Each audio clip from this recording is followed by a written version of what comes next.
మొదటి నుంచి మాకు సిట్ మీద ఎందుకు నమ్మకం లేదు అంటే తన పరిధిలో ఉన్న సిట్ ని చంద్రబాబు నాయుడు వేస్తే ఆల్రెడీ తను ఒక జడ్జిమెంట్ ఇచ్చేశాడు కాబట్టి దానికి లోబడే అధికారులు అబద్దాలు మాట్లాడతారు, నిజాలు చెప్పరు. ఎందుకంటే ఈరోజు సిట్ లో వేసిన అధికారి అడిషనల్ డీజీ, ఆయన కన్నా పెద్ద ర్యాంక్ లో ఉన్న టీటీడీ ఈఓ, మరి ఐఏఎస్ ఆఫీసరు మొదట మాట్లాడిన స్టేట్మెంట్ కి చంద్రబాబు నాయుడు గారు అబద్దం చెప్పిన స్టేట్మెంట్ తర్వాత మాట్లాడిన దానికి తేడా చూస్తేనే ఈ సిట్ అనేది సిట్ అండ్ స్టాండ్ కి తప్ప దేనికి పనికిరాదనేది అర్థమైంది.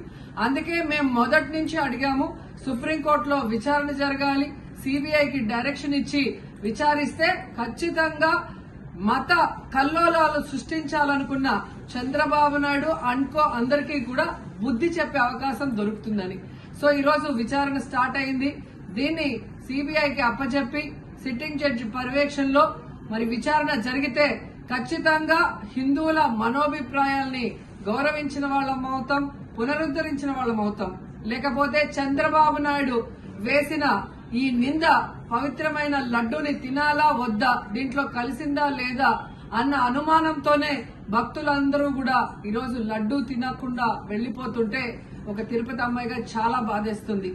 ఈ రోజే అలగర్ కోయిల్ మదురై దగ్గర మరి దక్షిణ తిరుమల చాలా పవిత్రమైన టెంపుల్. ఇక్కడ భగవంతుడిని కోరుకున్నాను, ఖచ్చితంగా సుప్రీంకోర్టు ఇన్వాల్వ్ అయి ఈ కేసును విచారించాలి. తప్పు చేసిన వాళ్ళని, అలాగే అంటే తప్పుడు స్టేట్మెంట్ ఇచ్చిన వాళ్ళందరూ ఎంత పెద్ద పొజిషన్ లో ఉన్నా కూడా వాళ్ళని శిక్షించాలి అని భగవంతుడిని కోరుకున్నాను, సుప్రీంకోర్టుని కోరుకుంటున్నాను.